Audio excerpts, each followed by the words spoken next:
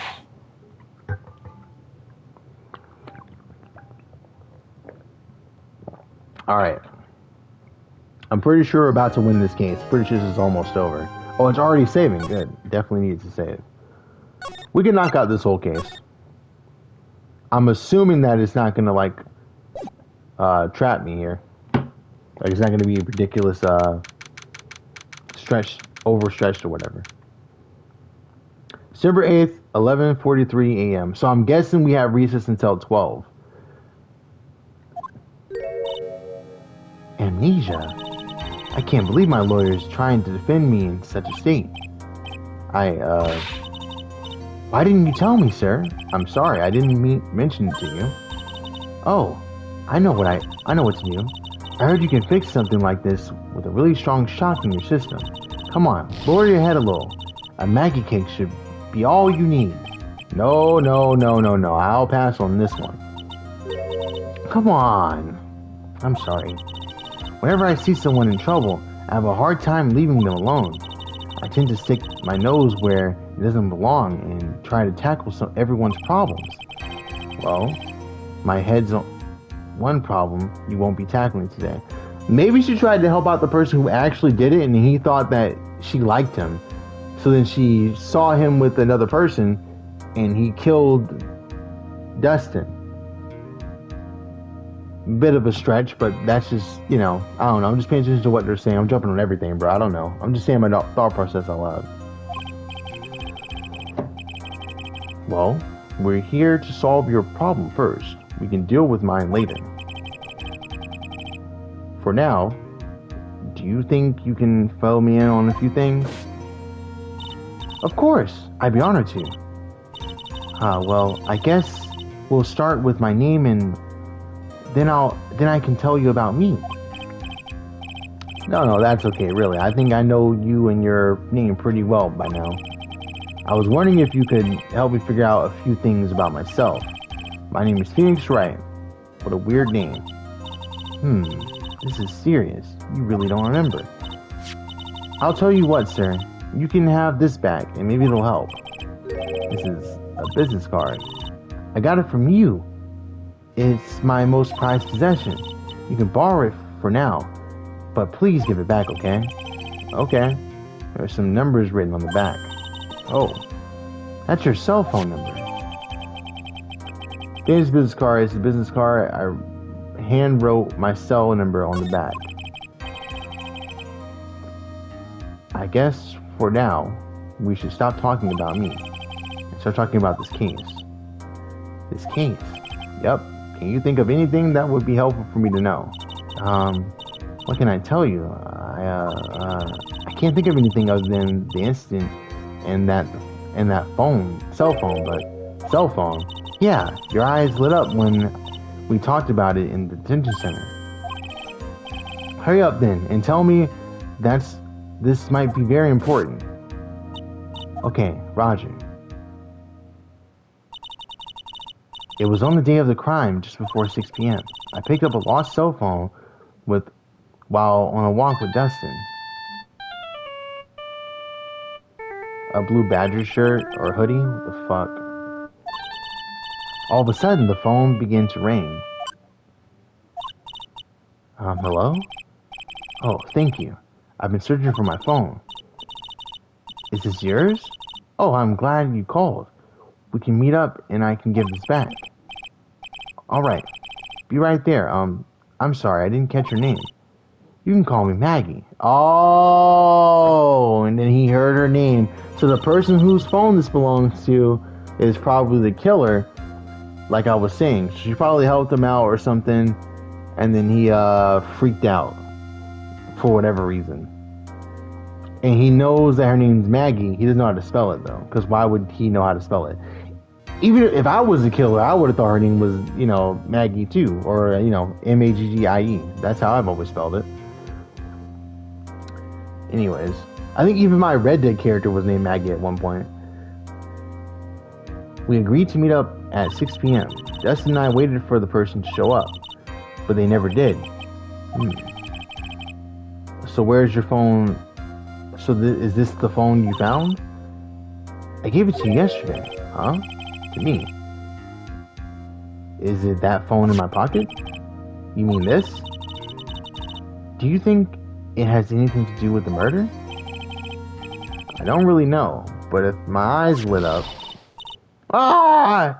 You were here all along! Oh shit! It's the homie. You're so mean. I called you 1,000,000 times, but you wouldn't pick up. And when I went to check in the courtroom, everyone had already left. Now who in the heck is this? Let me guess, I'm supposed to know this girl too. Hey, good morning, Maggie. And good morning to you, Maya. So, how is it going? Is there a word for worse than abysmal? Oh. And what if I said that everything will be fine? That's right. It's Maya. To the rescue. With the ultra-decisive, super important evidence. Here you are, Nick. The thing you wanted me to bring. Huh? Oh, thanks. What the heck is this? A list? It has about 20 people's names and phone numbers written on it. It was kind of tough, but I managed to dig up some dirt. It looks like these guys are up to no good. No good, as in, there's a group of con artists the police are certainly currently investigating. I think these guys are members of that group. Names list. A list of unfamiliar names and phone numbers. Members of a con artist group. Are they gonna? I guess they're gonna be the crux of this whole thing. They're gonna be a huge group that we got to take down in this series. Okay, that's pretty cool. I fuck with that. Why would a group of con artists pop up in a case like this? Don't look at me. Hmm? Where did you get this list from in the first place? What? You don't remember, Nick? You're the one who asked me to look this up yesterday. Oh, is that right? These numbers were in the memory of the phone Maggie found. So that's where they're from. You're awfully forgetful these days, Nick. I hope I never get to be a forgetful old prune like you. Maya, actually, Mr. Wright, recess is over. Please bring the defendant and return to the courtroom immediately. Oh, oops, guess you have to get going. We can talk about you being older later, Nick. Wish me luck. I guess I have all the pieces now, more or less. All that's left is to put it all together. I'm not going to lose this. I can't. Can I look at this list a little bit more? There's some bullshit. You can't tell me there's a list and not let me look at all the names. Ridiculous. Come on, Nick. Better get a move on. Yeah. That's not what he said, but that's what I said. September 8th, 11:54. Also, it's like a 15-minute recess. Maybe like a 10-minute recess. I thought it was going to send me back in at 12, but I guess not. He's calling a new witness to the stand as the person who saw everything happen, so we're going to get to know this person's name now. Court is now reconvened. Please call your next witness to the stand, Mr. Payne. Yes, Your Honor. But before I do, if I may say a few words. What is it, Mr. Payne? It's about the next witness. He has a tendency to say things that rub people the wrong way, you see. Oh, he's me. Cool. So I asked that the court remain a little lenient on. There's no need to give a preface. Just hurry up and call your witness, please. Yes, Your Honor. The prosecution calls it next witness, a drifter who was taking a walk in the park on the day of the murder.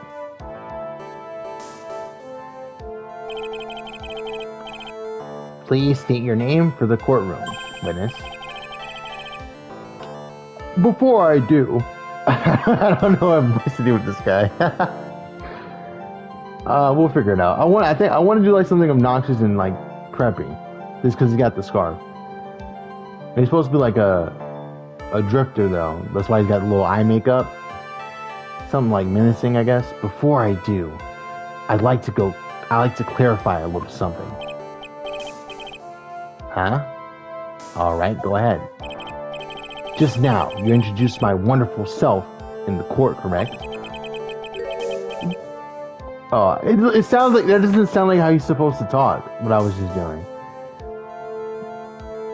Perhaps it's a drifter who was taking a walk. Did I? But I will not stand for that. Now you've tinted the court's eyes and colored me wrongly. Sure, I suppose... Oh, he's talking too fast, bro. Okay. Yeah, get out of your system, bro. I'm merely looking for a perfect match. I was a I don't know what he said. I have no clue what this man said, bro. You know what I want to do? Hold on. I know what I'm going to do. Hold on. I'm going to use my stream if it lets me.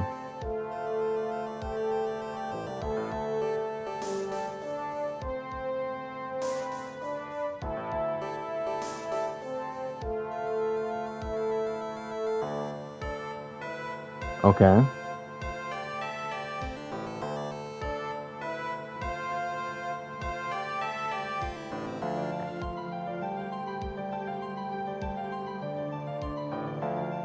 I want to see what he said. I'm sorry. Hold on. Oh shit, I almost got it.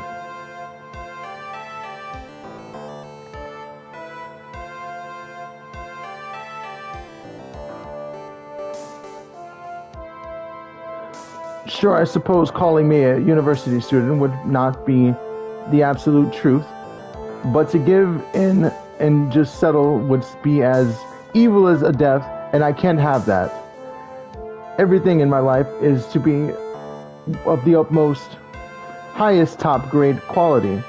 I am merely looking for that perfect, top-notch, unbeatable university. Don't you miss something. I have a rigorous selection process, and I was in serious thought during my walk as... Okay, yes, I understand. I'm very sorry. I will be more careful from now on. What is he, a human chatterbox? Oh, we got Maya back. Let's go. I have to question him? Fashion, cars, women glasses, and, of course, university. First rates only need apply. Okay. Glasses. You aren't wearing... Oh, but you aren't wearing glasses because these are your glasses, you fucking dumbass. Got you. That's enough. Your name, witness? Oh, is that how you want to play this? Using my power and influence to keep the young people down. You see, or I see how you work now. You old people and your dirty tricks. You thought you had me, but you thought wrong. I'm sorry? It won't happen again. Oh, man. I forgive you. Alright, I suppose I can tell you my name. I am Richard Wellington. Of course your name is Dick Wellington, you fucking piece of shit. Of course you're... Oh, man. Your parents hate you, bro. The drifting virtuoso, with a PhD in drifting, as it were. If you wanted to, you could call me university student in transit. Mr. Wellington? On the day of the murder, you were taking a stroll throughout the park, correct? It would appear that you are attached to that word. If you must, then by all means. But I remind you that I am in no way a prepubescent boy out on a walk with a mummy. What are you saying? I'm like way behind on the live. Hold up, let me catch up. What did this motherfucker say? If you must know, I am... Oh shit, I am... He got cut off? Oh, he got cut off. That's why I didn't get to read it. Anyway, please testify to the court what you saw during your walk through the park. See, you said it again, taking a walk. You know you... What you witness will do, Mr. Wellington. This guy's annoying. What I saw that day. I was at the park all afternoon, deep in thought about my life situation. I don't remember the time all that well, but I do believe it was past 6 p.m. All of a sudden, a police officer falls from above, right in front of my eyes. Without a thought, I looked up, and there I met with the eyes of a charming young lady. Of course, I remember her sweet face. It was that of the pretty defendant there. The only other thing I saw was the banana that fell with the police officer. Oh, he's talking about the glove, because it's yellow. That was certainly decisive testimony. Decisive? Nick, did you hear what he just said? Yeah. That's all you have to say? How can you be so calm? It's strange. My mind is very calm and clear. Maybe it's because I believe in my client. You mean Maggie? Yes. And if she really is innocent, then that can only mean one thing. This guy is lying.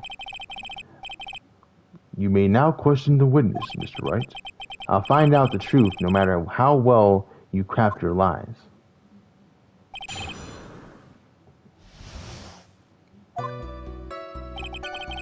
I was at the park all afternoon, deep in thought about my life situation.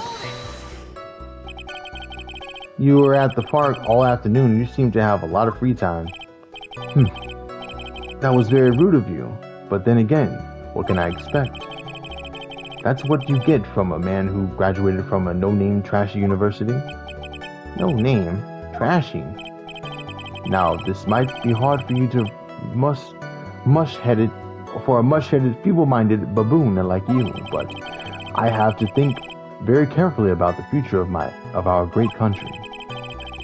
I thought you said you were thinking about which college to go to just now. Oh, please.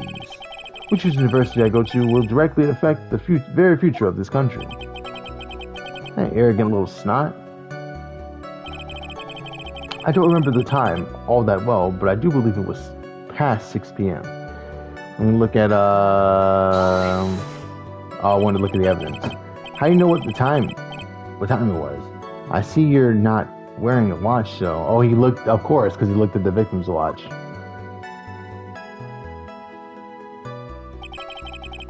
Is it the best you can do? Do you think you can discredit me like that? You're just a third-rate biased fool. I guess I can't expect real smarts from you. His arrogance is really intolerable. So what should I do now? Press harder. Answer the question. How did you know what time it was? Tisk tisk. I can't believe I have to deal with a worm like you. You're just a shallow man who can slam on desk and point at people for fun. I guess I should have no choice. I'll try to explain it so that even a third-rate simpleton like you can understand. There was this little thing they call a clock at the park. Did you get that? Do you know what a clock is? It's a thing that tells you the time. Ah, there's a clock right there, okay. As you can see, Mr. Wright, it's even in this picture of the crime scene. Oh, so it is. I looked at the clock, and that's how I knew the time. So if you ask me, this whole thing is utter nonsense. A real first-class person. I wear a watch. People should live freely. And yet again, another flood of meaningless words. Talk about a first-class waste of time. In any case. So let me look at this, what we got going on. So yeah, the death was after 6:28. We know that. His testimony suggests that it had to be a little bit after. Yeah, he was right. Okay. So he's not contradicting anything yet. Okay. All of a sudden, a police officer falls above, right in front of my eyes. And how did you know he was a police officer? The hat, probably? Or the badge, if he had one? You obviously have no idea how powerful my deductive reasoning skills are. With one glance, I could tell just what kind of occupation he held. That shoddy do-it-yourself hairstyle, those cheap low-class... Okay. Oh, and I suppose it was also because he was wearing an officer's uniform. Shouldn't the statement have come first? Wow. That's pretty impressive. Hey, Nick, do you think he's figured out what I do? Even if I haven't figured that out yet. Without a thought, I looked up, and there I met the eyes of a charming young lady. Are you sure you got a good look at her face? Animals have this thing called an eye, Mr. Wright. They use this eye to see things. In the case of humans, we have two of them. Yes, even you. I don't care if I have them or not. Did you or did you not get a clear look at her face? That's what the witness was just about to get to. I would like to request that Mr. Wright not use such a loud voice during questioning. Sustained, Mr. Wright, please refrain from raising your voice in this court. Then please, don't make me have to raise my voice.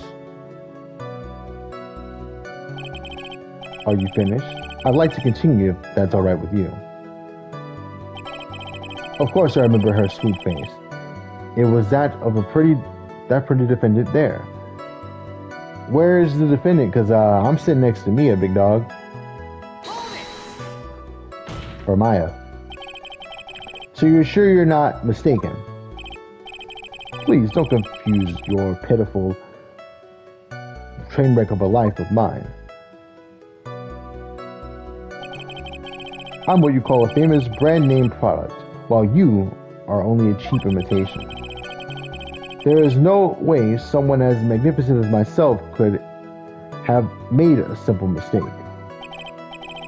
Of course, of course. Oh, ho, ho, ho. Of course. Did you notice anything else of interest, witness? The only other thing I saw was this banana that fell with the police officer. Now, we know it's this glove. Mr. Wellington? No! No! No! We ain't swinging nothing in here. Alright? We ain't swinging nothing in here. Alright, back to the stream. I believe I have the bananas you saw right here. Oh, so you knew about the bananas too. Why didn't you say so earlier? But don't think you can use this as a way to pull more information out of me. And that's where you'd be wrong. Mr. Wright, what is the meaning of this? Isn't that the baseball glove? Huh? What? A baseball glove? Doesn't it look delicious? Care for a bite? That's not... No! Your Honor, I think this proves one very important fact. This witness has bad eyesight. That's what I think. Because he didn't, how do you're right next to the glove, and you still think they're bananas? He got the time right, though. And he probably definitely did see, Birdie, but, you know. By the way, just how bad are your eyes? Huh? Why are you asking me about this? All of a sudden, because he lost his glasses, remember? Your Honor, it is very simple to mistake the glove for a bunch of bananas. Nope. No, I don't think so. Objection overruled. You're one of those people. Yes, you know what I mean.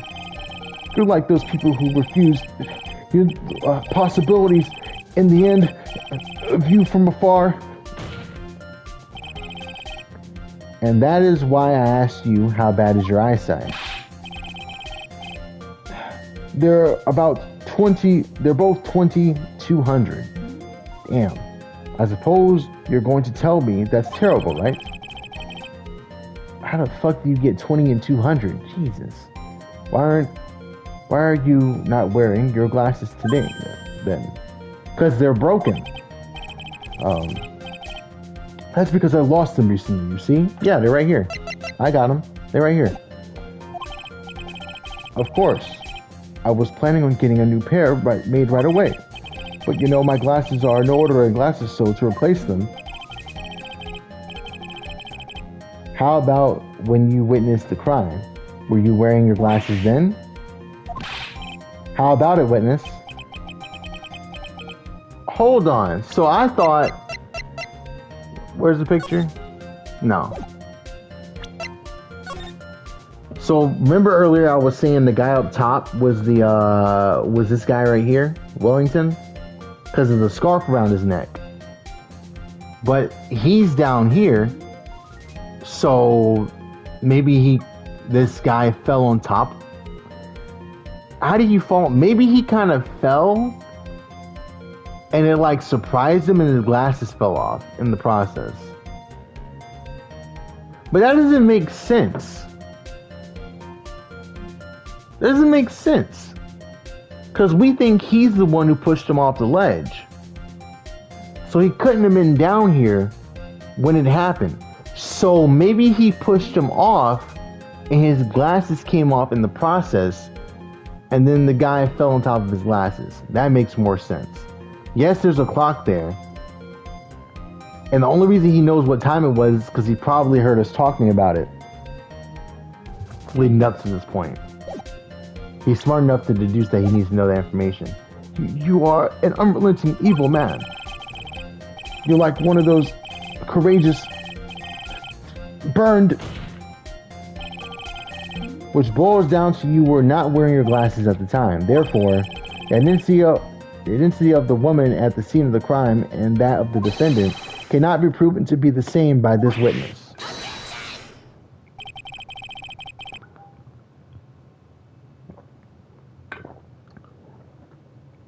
but the height difference was only 9 feet. It was very possible for him to see the face of the culprit standing on the upper path. Witness, please be more accurate in your testimony. Remember, a person's life is at stake. Yes, Your Honor. Now then, please continue with your testimony. Please tell the court what happened next in the moments after you witnessed the crime. What happened next? This man pissed. The girl on the upper path ran away as soon as she realized I was there. After that, I immediately called the police station to report the crime.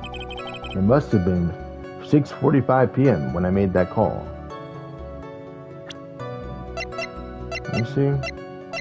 I mean, I guess that's still possible, because time of death is right here.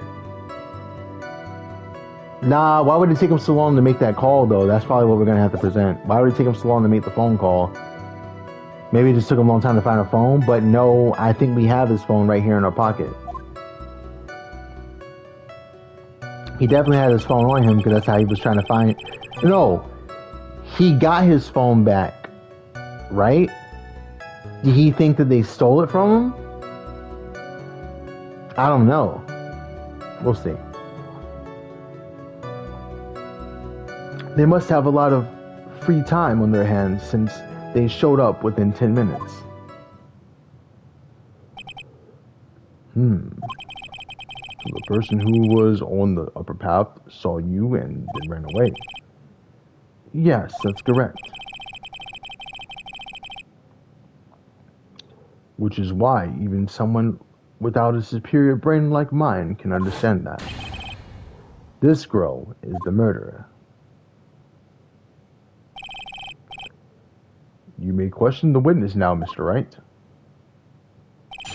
Alright, so he's gonna slip up somewhere. Here we go. The girl on the upper path ran away as soon as she realized I was there. She ran away just like that?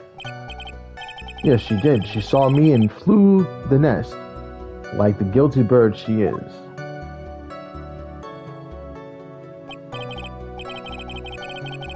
Oh, I'm sorry. Was that pun too hard for anyone who only got a third-rate education? No, I got it. Actually, that did take me a few seconds to get.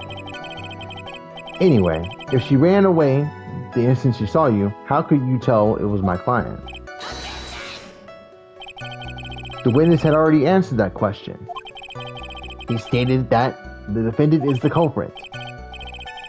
This is true, Mr. Wright. I'm striking your question from the record. How can I get more information out of him? After that, I immediately called the police to report the crime. Immediately, as in immediately, I mean sure. I mean, it might have elapsed before I did, but that's the duty of every good citizen. Or did they not teach you that in pitiful school? At your pitiful school? You think people learn about how to call the police in college? Hey Nick, I think you should take a look at the court record for a sec. Yeah. Like I was saying earlier, this is the time of death. So why did it take him so long to make that call? He said he called immediately. So we're going to present it on that line of or part of his testimony. But let's continue. It must have been 6:45 when I made the call. How do you know what time it was? A detective told me. You know which one I mean? The one with the jacket and makes him look like a dropout from a no-name high school. Hey pal, I graduated from a pretty good, top-ranked college. I don't believe this. It doesn't matter. I don't believe I was mistaken on what time I called. And I'm not, and if I'm wrong, then that detective obviously doesn't know how to tell time. What? Why you're just some lousy kid from... I think the court will see your point anyway. How did the police respond? They must have had a lot of free time on their hands since they showed up within 10 minutes. So you're saying that there were police at the scene by 7 p.m.? They were there before that, I think. There usually aren't many people in that area at the time of day. But suddenly before I knew it, there were people crawling all over, gawking. It certainly says something about the morals of the people in this country. I can't find anything out of ordinary in this testimony. Why don't you take one more look at the court record? Yeah, I guess I should. So I think it's like the third line. Oh, okay. After that, I immediately, yeah, this is it.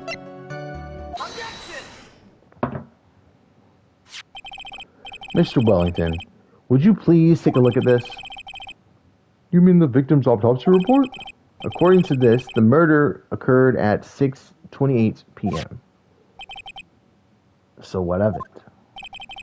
You said that you called the police immediately after the murder had taken place. However, by the time you had called the police, it was already 6:45 p.m. There's clearly a 15-minute gap here. Do you deny it? Yeah, you made a mistake again, buddy. I think the court would like to hear what you were doing during this 15-minute gap. Writing her name down. The witness was in shock at the time after witnessing the terrible murder. It's only to be expected that he would be a little dazed. 15 minutes is hardly what I would call a little dazed.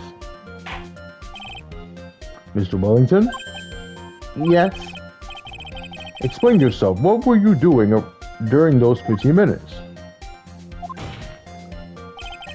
Answer the question. I mean, spit it out. I was searching for the phone booth. A phone booth? You don't have a cell phone. You and your questions, as if you're trying to open all the layers of, I don't know, what, Matryoshka doll? Oh, the Russian dolls, gotcha. You must think you're really something special. Witness? I lost my cell phone. There, are you happy? You lost it. He was the one who called. Unbelievable. You lose your glasses and your cell phone. Alright, my bad. You must be very scatterbrained when it comes to your belongings. What? Are you saying that first-rate people are never allowed to lose things? Rational sense depart? I don't think simple plain... Enough. Oh man. Wait. Hold on a second. He lost his cell phone. Heck, that phone. Could it be? You mean this phone, Maggie? Maggie found. There's no way. Boy, I didn't see this coming. What should I do? Mr. Wellington, where is your cell phone right now? Hey, what are you getting at? All excited about? You seem to be a little confused. I found my cell phone, I'll have you know. See? Here it is. Oh, I see. Looks like he's got his phone. And I thought that just maybe this was his. It's not his phone. Come on now. Well, I think we've cleared this issue up. At the time of the murder, the witness did not have his cell phone because he had lost it. Therefore, the delay in his call was caused by his search for a cell phone booth. Well, that's the gist of it. I guess you could put it away and leave it at that. Do you have any further questions, Mr. Wright? No, there is something. Your Honor, the witness testimony does not make any sense. I don't believe that there was ever a need for the witness to search for a phone. How dare you?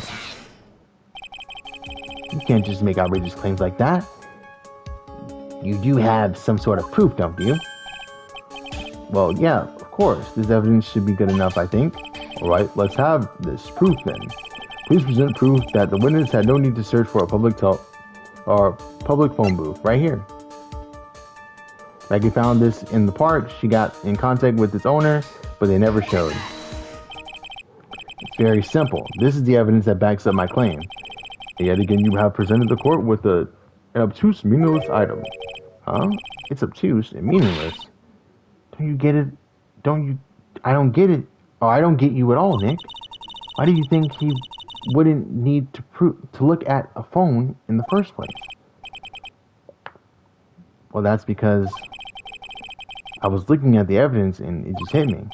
I thought, hey, he really didn't have to look for a phone. Then why don't you hurry up and present the piece of evidence?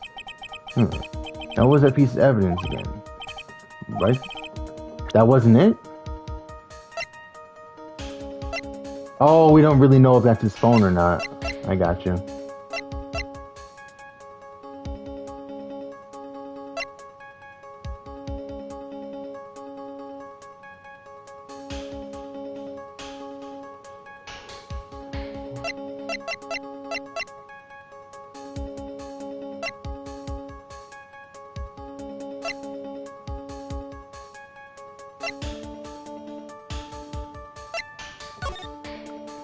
Oh, it's a phone booth right there.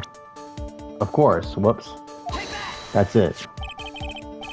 It's quite simple, actually. Please take a look at this. At this crime scene photo? Is there a problem with it? Oh, there's nothing wrong with the picture. But if you don't understand my logic after looking at it, something is wrong with you. No! It's a phone booth. That is correct. I remember the phone booth too in the back of my mind, but I wasn't 100% sure. That's on me. All the defendant had to do was walk 3 steps. Mr. Wellington, why did you not use the phone that was right in front of you? Got him. Order. What was reporting the crime a little late? Proof for the defense. The witness can't explain what he was doing for those 15 minutes. That is a reason enough to throw suspicion on his testimony. Yes, it is very true. What do you say to that for yourself, witness? Then I bet this phone really is his, Nick. He must have killed Dustin to get his phone back. But Maggie said that she was going to return it to him. So there was no reason for him to kill for it. And on top of that, we still have the phone she found anyway. But if he wasn't looking for his cell phone, maybe he was looking for something else. Was he? Mr. Wright. Yes, Your Honor. Do you have any thoughts I would like to share with the courtroom? You would like to share with the courtroom? Can you offer an explanation as to what the witness was doing for those 15 minutes? I have an idea. There's only one possible explanation. Alright, let's hear your explanation. However, be forewarned, if your explanation is not persuasive, you will be penalized. Think carefully before you present it, Mr. Wright. Yes, Your Honor. I probably shouldn't have said there was only one possibility. Please present to the court the piece of evidence that will answer the following. Why didn't the witness call the police right away?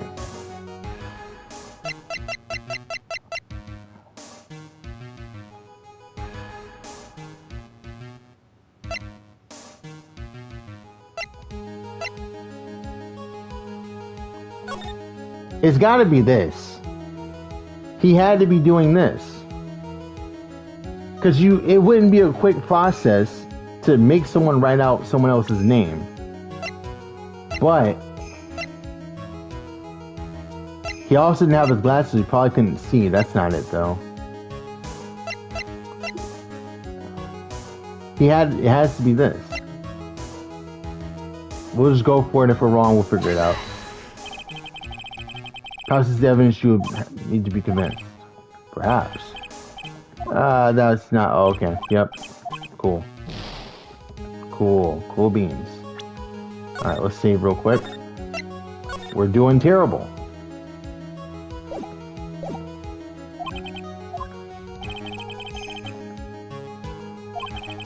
Why didn't the witness call the police right away?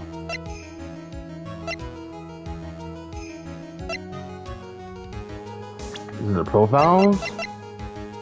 Self-claimed drifting virtuoso who is still looking for the right college.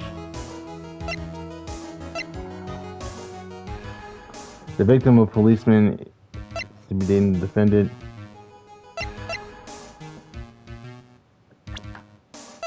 It's not profiles.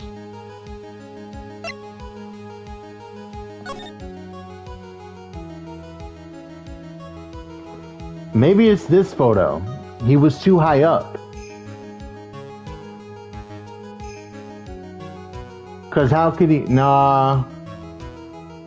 I guess like he'd have to get down there. Cause he wasn't down there at all. Cause in this photo, there's clearly a guy up there with a scarf. So let's try this one. This is not it.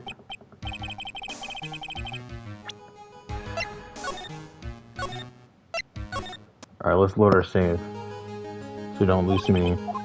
Get penalized too much. Okay, so we know it's not any of the photos.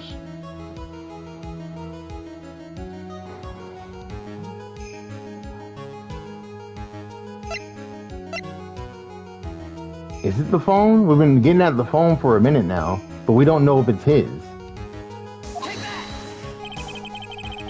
It's not this. Okay. I'm confused, bro. The glasses? He couldn't see?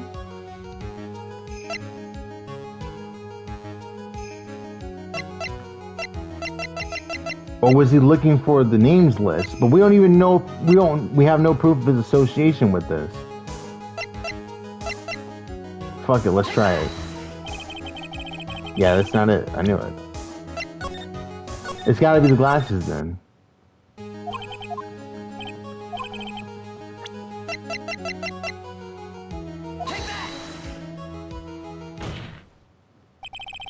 There we go. Mr. Wellington. What? Don't do that. You almost gave me a heart attack. These are your glasses, aren't they? Where did you find out? I believe the court all heard you just confess to it. That your glasses were or that these glasses are in fact yours. I'll tell you where they were found, Mr. Wellington. The glasses were found under the victim's body. Under the victim's body. Wow, so he didn't even know where the glasses were found. But that they were found and where they were found. And he just reacted as if they were his. So we just kind of had to throw it out there. And he kind of just bit the bait. Order! Now, wait a second. Hold on. I didn't confess or confirm anything. Your Honor, I think the answer is quite clear here. As he fell, Distant Prince grabbed the culprit's glasses. The culprit knew that he had to find his glasses and search frantically for them. What he didn't realize was that they were under the victim's body. And that's why it took him 15 minutes to make that call.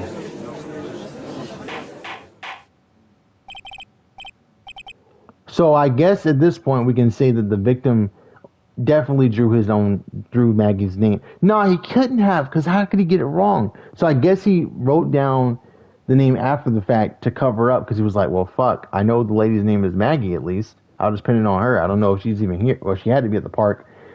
He probably didn't see him. Maybe, why did he freak out and kill him, though, over the phone if they were going to give it back to him? I don't know, bro. Mr. Wright, are you indicting the witness as the real murderer? Of course, that is precisely what I'm doing. Oh, whoa!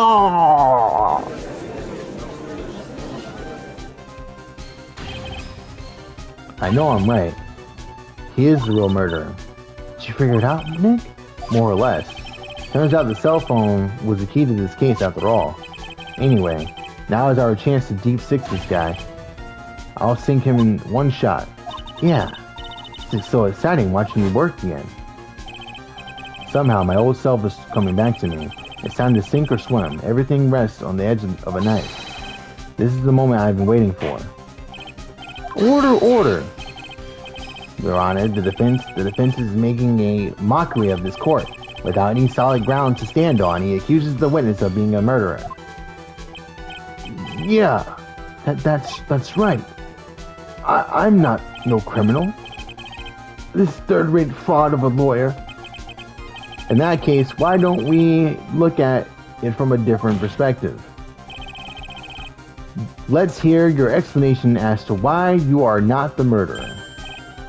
What? That's easy. For example, there's the name of the victim wrote.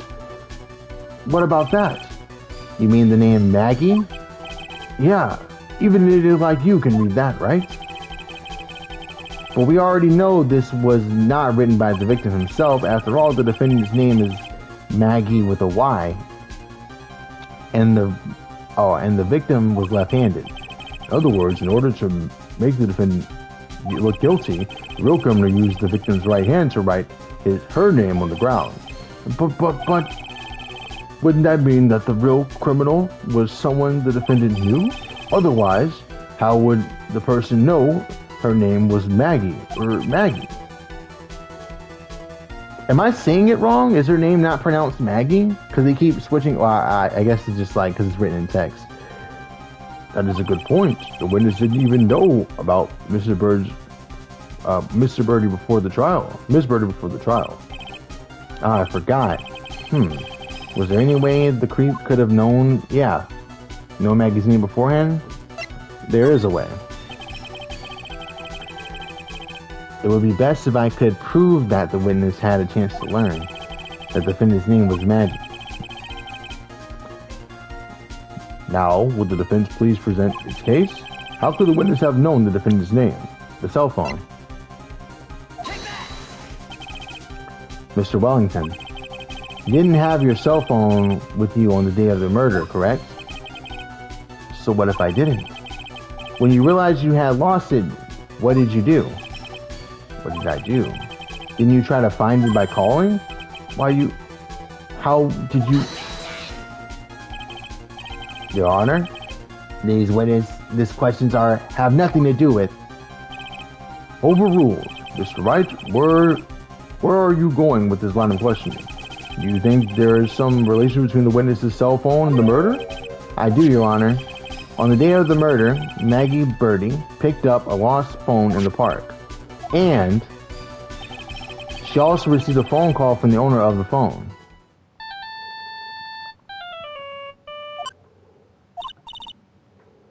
Hello? Oh, thank you. I've been searching for my phone. Is this yours? Oh, I'm glad you called. We can meet up and I can give this back. I'll be right there. Sorry, I didn't catch your name. My name is Maggie, or you can call me Maggie. There you go. That was when you learned that her name was Maggie. But you made one fatal mistake. My client's name is Maggie. I'm going to assume that's Maggie. No, it's not. You just spelled it wrong. But the name that was written on the ground was Maggie. With E-I-E. This is a mistake that could only occur if all you knew was how her name sounded. Order. But, Your Honor, the witness had no motive. Your point is? It's very simple, Your Honor. A person usually would not kill someone without a reason. Mr. Wellington had no reason to kill anyone. That's absolutely correct. I don't have a motive. Mr. Wright? Your Honor, can you explain what motive this witness could have had? It's very simple, Your Honor. Are you sure, Nick? If I said I can't offer an explanation, then the trial is over, right? Yeah, but... Now then, please present the courtroom proof that the witness had a motive. Oh, shit.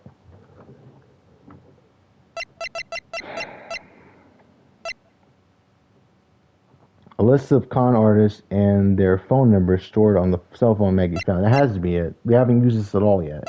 We don't have a reason to use his business card yet, so I'm guessing it has to be this. I can't save right now. Mr. Welch's motive is right here.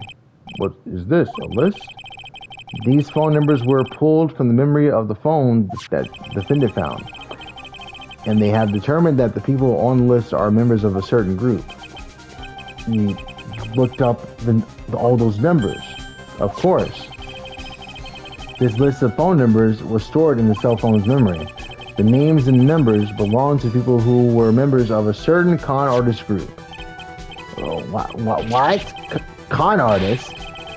Can you explain why these numbers were on your phone, Mr. Wellington? This is an outrage, an invasion of privacy. Looking at the phone numbers on a person's phone is a worse crime than murder. You're one of those people. You're one of those cops rated disrupted a genius at work. I don't care, Mr. Wellington. All I want is for you to tell us what this list is about. You think any of you know what it was like to be a refined man such as me? Your Honor, this is an unjustified badgering of the witness. Objection overruled. Mr. Wright, what is the meaning of this? Why would the witness have the numbers of a group of con artists on his phone? Isn't that obvious? The witness is looking into the group, a victim of that group, a member of that group.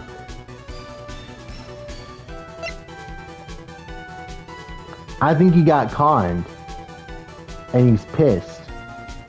And maybe he thought that the cop was one of them. He was victimized by the group of con artists. Is that right? And to take his revenge, he's looking for names and numbers on the con artists. Hold on, Nick. What are you talking about? If that's true, then he doesn't have a motive to kill Destin Prince. Yeah, I guess not. What is it? You became quite quiet all of a sudden. I'm sorry, Your Honor. I'd like to try one more time. I thought that made sense. But it was like, why would he kill Destin, though? I said that. I kind of knew. Damn. Let me do the same thing again. You gotta be a member, I guess. Because if he's a member of the group, that's why he's afraid of being found out. Yeah. I can see that. Bruce Welch is a member of this very group. No! All of your friends' phone numbers were stored right there on his phone. If anyone were to look into these numbers, it would be all over for you. Is that why you had to kill? No, this is too much.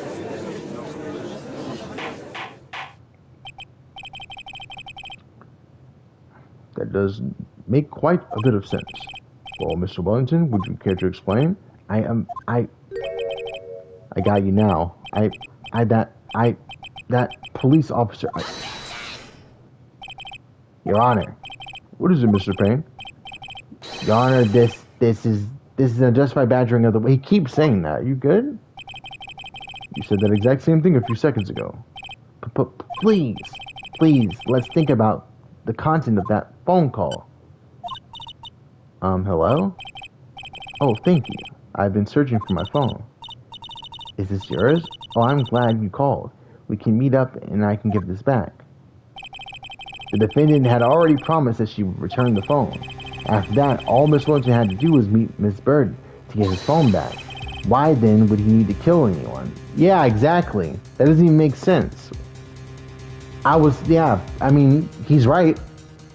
That's not a bad question.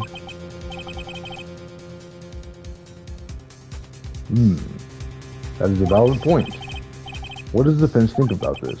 If you think about it logically, then it makes sense. Then maybe we should think outside the box. Yeah, we think like that. Let's see. Maybe this slime ball saw something in the crime scene that made him commit murder. Your thoughts, Mr. Wright? Well, I don't think Mr. Wellington went to pick up his phone in a very friendly manner. But he was promised his phone. So why would he had been unfriendly to the defendant. I think he must have seen something that didn't agree with him when he got there. Well then, Mr. Wright, what was this something that didn't agree with the... Ah,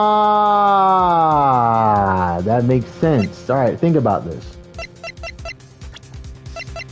He was wearing a police uniform. We established that. So he goes to get his phone back. He never heard Dustin Prince on the phone. All he heard was Maggie. So he's thinking, oh, I'm gonna just go get my phone back from the sweet lady who has my phone. Surprise, surprise, they're both cops. So him having the con artist on his phone, he's like, oh, hell nah, bro, you gotta die. That's what it was. What's going to solve was the victim. The victim? You mean Dustin Prince? Dustin Prince had gone on his date right after his shift was over. With no time to change, he went to the park still wearing his police uniform. Oh. The girl that picked up my phone is with a policewoman. He couldn't have known they were going out, so he began to worry. He was afraid the policeman would ask a few questions before returning the phone. If I do anything suspicious, he might run a check on my phone. In his mind, it was possible that they had already run a check on his phone, on the phone, and he went into a panic. Is that what you're saying? Exactly. Officer Prince was murdered simply because he was in uniform. Type shit.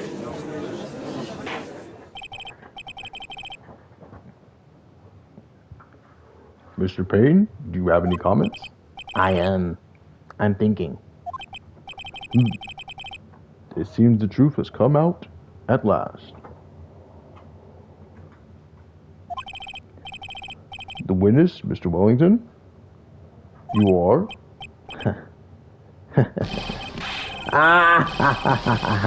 What'd you do into his face, bro? Impressive. Not bad for a person with a third-rate education.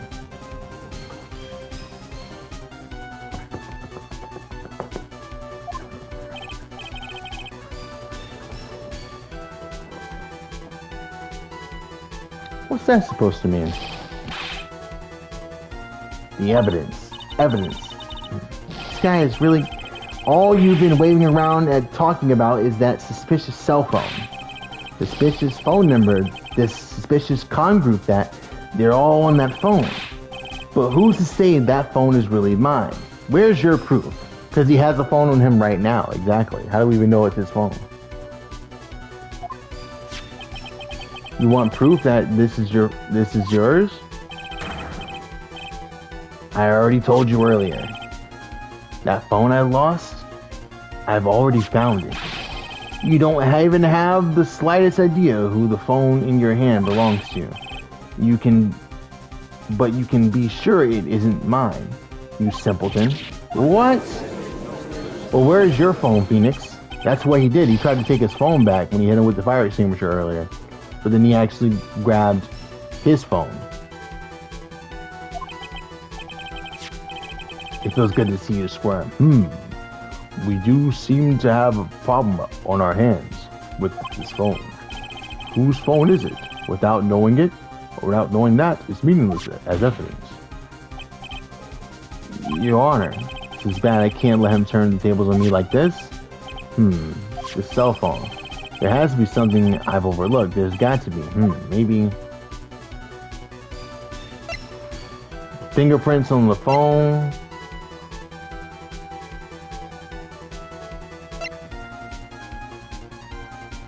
Fingerprints on the phone might be important.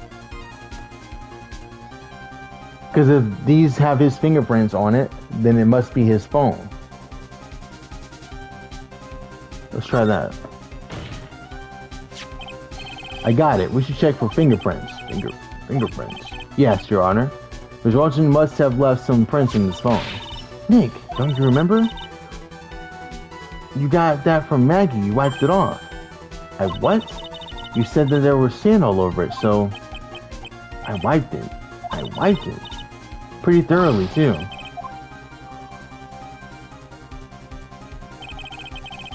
It's oh so much for fun watching third-rate trash rabble like this, morons amongst themselves.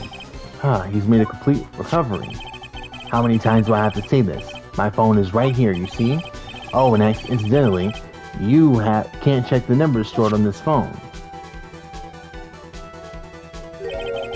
It must have glitched because all the numbers just magically disappeared. You gotta be joking. He erased all the numbers I was going to use as evidence. Mr. Wellington? What's this? By that tone of your voice, it sounds like you still have some fight left in you. Where did you finally find your cell phone? Yeah, where'd you find it? Oh, you're too much. And of course, you have no idea what I'm talking about. I keep forgetting how his voice sounds. It's my fault.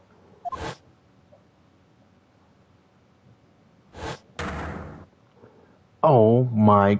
Now I remember.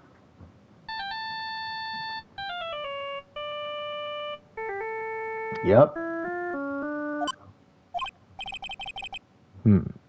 Looks like they hung up. Good. I finally found it. Damn. So that's when. What's wrong, Mr. Attorney? Why the harsh glare in your eyes, Nick?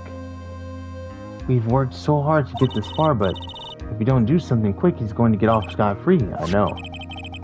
I know this phone has to be his. But how am I supposed to prove something like that? Mr. Wright? If you cannot prove who the owner of the cell phone is, your indictment has no basis and therefore no power. It looks like you came up a penny short. Where did I go wrong? Don't blame yourself. You're merely a third-rate lawyer. You only made one big mistake. Who are you? What are you? That's something you haven't figured out for yourself yet. Oh, cool. I am. The court hereby concludes the cross-examination. If that'll be all, then I'll bid you, gentlemen and ladies, goodbye. Gentlemen and ladies, goodbye. Okay. I have a reservation at the ultra fancy restaurant on the upper side of town. Thank you for your assistance. You've had a stressful day, so please, bon appetit. What am I supposed to do? Am I supposed to just let go of that? Wait and see? Nah, raise an objection. Please wait, Your Honor. Alright, Nick. I think I may be able to prove it. Prove it? Prove what, Mr. Wright? Everything. Your Honor, the cross-examination has already ended. Besides, the defense is just going to badger the witness with more inane questions. You will not harass the witness. Is that clear, Mr. Wright? Did you hear that? No harassment allowed, Mr. Attorney. Please, Your Honor. Very well, but this is your last chance, Mr. Wright. You may present one piece of evidence to the court. I only get one shot at this. If you cannot prove anything, say it right here.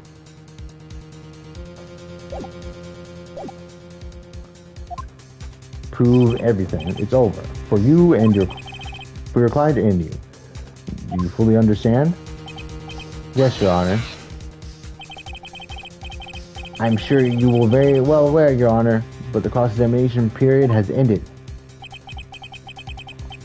We're not paying attention, Mr. Payne. I said that Mr. Wright could present only one more piece of evidence. Oh.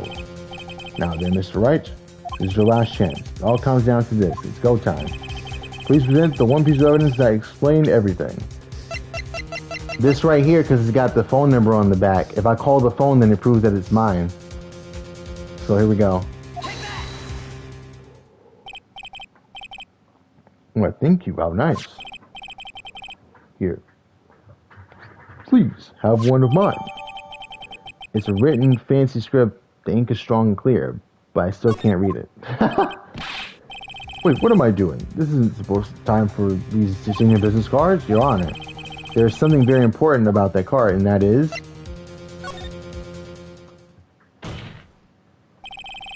this card is important because what is on the back? You wrote your cell phone number, but that's exactly it. Can you please call the number from your cell phone? Huh? Right now? But court is still in session. It's okay. You'll see. Okay, if you say so. So what is his ringtone? That's what I'm curious about. Is the defense preparing something, Mr. Wright? We are going to call my cell phone now, and then the court will see everything for what it is. All the idiotic, stupid things to do. Hey!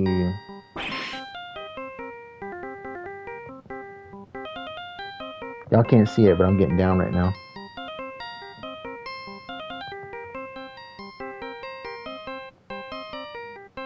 Alright. What? Why is my phone number? And what is this stupid sounding ringtone? Mr. Wellington? How strange. I can almost swear that you're holding my phone. No, it can't. By the way, before I forget, thank you very much for the lump on my head this morning. I don't think I need to explain any further except to say, when you went to retrieve your cell phone, you mistakenly took the wrong one.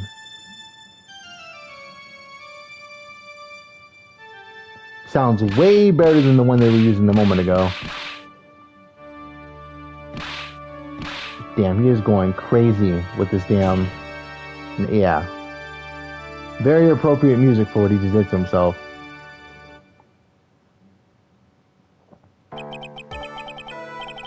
So that is what happened. You were knocked out by Mr. Wellington? He is a man who lives on his pride and self-image alone. In order to hide his involvement with the Connor's group, he has become paranoid and has lost all ability to make rational judgments. And Mr. Wright, the phone you're holding is Mr. Wellington's, naturally. Speaking of that man, who is he, Mr. Payne? He was arrested and was taken away, Your Honor. Or how is he? Okay. Very well. Now then the court finds the defendant, Maggie Bird, not guilty. Yes. That was a long little first case. Okay. They say you getting into the real shit immediately. Wasn't the real shit, but you know, it was tough. That is all. This court is adjourned. September 8th, 2:16 p.m. We're in the lobby right now. Time to celebrate. I knew that the real you would shine through it eventually. I am so moved by what you've done for me, sir. Thank you so much, Mr. Wright. I feel really bad for Dustin. Didn't do anything to deserve this. It's probably because of me, huh? My whole life had been nothing but a whirlwind of bad luck and failures. Your whole life can't be that bad, can it? Since I was 6 months old when I fell from the 9th floor on my apartment. God damn! Of my apartment building, I've been hitting all sorts of vehicles. Hit by all sorts of vehicles, getting sick from all sorts of foods. Failed almost every test I've ever taken. Experienced almost every kind of disaster. And never won or even tied at a game of tic-tac-toe. My life has been nothing but a string of disasters. And it is pretty bad. Up until I went to college, I was known as the goddess of misfortune. And then at the academy, everyone called me Lady Luckless. That's not nice. What's worse is that my misfortune always seems to latch onto those around me. What do you mean? When I see someone in trouble, I always try to help. And that's right. That's right. You were talking about this earlier. It happened again recently too, sir. There was an old lady pacing around back and forth by the pedestrian crosswalk. I gave her my hand and before I knew it, we were having dinner at my house. Oh, I'm sure that Dustin's gone because of me. That's not true. That glove didn't even have any sort of special meaning. It was just a present to say thanks for covering one of my night shifts. Oh, I see. Everything is my fault. Dustin's death, your head being all messed up. Well, I don't think my head is messed up yet. I'm going to find a new life for myself starting now. Next time we meet, I'm sure I'll find a whole ocean's worth of good luck, my sir. Or by then, sir. Yeah, after all, the goddess of misfortune is only a name. You bet, I'm gonna make it. I promise. Next time we meet, I'll only be an unlucky person instead of a goddess. Yeah, that's the spirit. Well, Mr. Wright, Maya, I should get going. Okay, good luck to you. You're not gonna give her anything for her to not think like that? What the fuck? At least try to, like, you know, push her in the right... I don't know. I guess push her in the right direction probably wasn't the appropriate thing because her buddy got pushed off of... Never mind. Thanks. You take care of yourselves, too. What a horrible day. I got memory back, but things are still a little fuzzy. But you're okay, and that's what counts. You really had me worried. Come on, let's go back to the office. I'm afraid to ask, but here goes. So this might sound bad, but, who are you? What? I thought you said that you got your memory back. At that moment, everything really did come back to me. Detective Gumshoe. He's someone I've had clashes with in the past during certain cases, but he's also been a good ally during others. The judge. He's a lovable, kind, old man who is usually swayed by other people's opinions. But in the end, he always comes up with the right verdict. This person. I haven't got a clue. He seems to know me, but maybe he's mistaken me for someone else. And this girl. Maya. You finally remembered. This is Maya Fey, my assistant. That's right. I have so many unforgettable memories about her. For example, Earth to Nick, what's wrong? Keep staring at me. Don't tell me you missed me. Well, yeah, I suppose I have. I feel like I haven't seen you in ages. Oh. Well, I'm back now. So it's time for us to create new memories together. Alright, sounds good. All the phone numbers on my phone were erased by Mr. Wellington. I guess I have to start over from the very beginning. Come on, Nick. Let's go our usual burger joint. Okay. Actually, it hasn't been that long since you came back into my life. It was right after Case 5 of the last game, that story. That story began on one rainy afternoon 2 months ago. Oh, so we're going back in time. Oh, we finished. Cool. Can I save? What the fuck is this?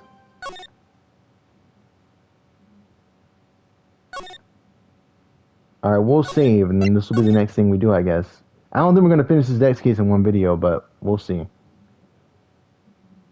Thanks for watching.